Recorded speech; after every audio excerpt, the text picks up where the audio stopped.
Was? Entfuhr es Salika und Shani, die mit Salika aufgestanden war. Ja, Adair fing an, auf und ab zu gehen. Ich bin noch mal kurz zur Halle, um zu sehen, was wir für die Bühnenbilder nutzen könnten. Und da standen sie auf der Bühne und haben etwas einstudiert. Mit den Waterley zusammen? Salika konnte es nicht glauben. Ja, beziehungsweise nur mit 2 von ihnen. Ihr Anführer hat den Chor dirigiert und der Blauauge hat sie auf dem Klavier begleitet. Haben sie dich bemerkt? Fragte Shani nach. Tz, jetzt kommt die Löschkanone. Ja, ich bin genau in einer Pause reingeplatzt. Wusste ja nicht, dass die da sind. Da meint ihr Anführer doch glatt zu mir, na, magst du bei uns mitmachen? Affektiert, platzte es aus Shani. Salika atmete tief ein und langsam wieder aus. Ihre Stirn lag in Falten. Das ist schlecht. Aber jetzt wissen wir wenigstens ein bisschen was. Dann brauchen wir auf jeden Fall Statisten. Statisten? Adair verschränkte die Arme. Für das Bühnenbild eines Märchens, erklärte Shani. Und was wäre, wenn wir die Illusionisten fragen? Das wäre vielleicht weniger Aufwand und wir könnten uns auf die Geschichte konzentrieren, überlegte Adair laut. Du meinst, wenn die Waterley den Erona-Chor anheuern, können wir die Illusionisten für uns gewinnen? Shani schob nachdenklich ihre Lippe an die Nase. Ja klar, vielleicht sind sie noch nicht auf die Idee gekommen, Illusionen von Elters zu machen. Boah, Shani bekam große Augen. Das machen wir. Aber wo finden wir sie? Ich muss sowieso zum Meister. Ich frag ihn, meinte Salika. Shani und Adair sahen Salika mit gerunzelter Stirn an. Wieso musst du zum Meister? Adair versperrte ihr den Weg aus der Küche. Das muss ich selbst erst herausfinden. Salika schob Adair zur Seite und ging einen Schritt in den Flur. Du kannst jetzt nicht gehen. Adair griff nach Salikas Oberarm, die sie verärgert ansah. Lass mich los.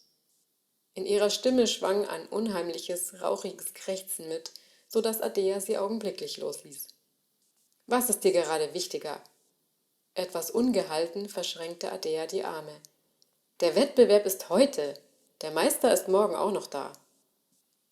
Was willst du denn von ihm wissen? Schaltete sich Shani wieder ein. Salikas Gesicht entspannte sich etwas. Ob er weiß, wo der Phönix ist. Der Phönix? Adair und Shani rissen überrascht die Augen auf.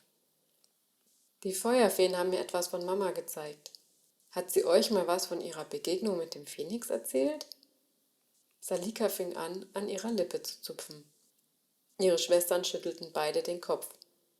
Nein, nie. Salika schüttelte ihren Kopf mit. Ich verstehe das nicht. Aber was haben dir die Feuerfeen denn gesagt? Shani berührte ihre älteste Schwester sanft an der Schulter. Salika sendete ihnen, was die Feuerfeen ihr gesendet hatten. Shani bekam einen weißen Rauchschleier auf ihren Wimpern und ihre Mundwinkel zogen sich leicht nach unten. Adair legte ihr tröstlich einen Arm um die Schultern und drückte sie sanft. Mama war so schön, flüsterte Shani. Und stark, nickte Adair. Und bestimmt, seufzte Salika. Auf jeden Fall wissen die Feuerfeen nichts von dem, was danach passiert ist. Sie sah sehr jung aus, so als wären wir noch gar nicht da gewesen, überlegte Shani laut. Ja, nachdenklich blickte Salika aus dem Fenster über dem Herd. Die Feuerfeen meinten, dass wir deswegen auf der Erde sind. Ich dachte, wir sollen die Feurana zurück auf den Feurodos holen. Shani runzelte die Stirn. So hat Mama es mir gesagt. Aber ich würde es gerne selbst vom Phönix hören. Adair hob skeptisch eine Augenbraue. Dann lasst uns doch jetzt nach den Illusionisten suchen. Salika und Adair sahen Shani verwundert an. Hä? Wir könnten die Geschichte von Mama auf die Bühne bringen und den Phönix als Illusion. Mama bist natürlich du, Salika, und Adair und ich machen die Musik. Aber damit können wir doch nicht gewinnen.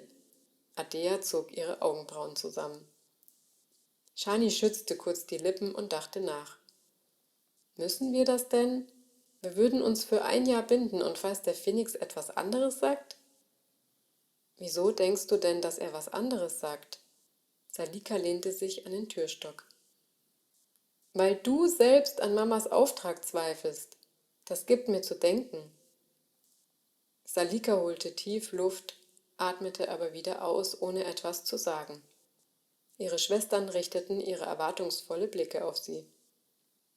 Wir könnten den Auftritt nutzen, um unsere Frage an alle Elementarier zu richten. Vielleicht weiß jemand was. Vielleicht sogar, wo der Phönix ist, ergänzte Shani. Dann lasst mich doch erst zum Meister gehen. Er kennt vielleicht die Antwort. Also gut, auf geht's! Ardea deutete in den Gang. Ich will diesen Wettbewerb nämlich schon gewinnen. Shani musste lachen. Der Waterlei hat dich angespritzt. Oh ja,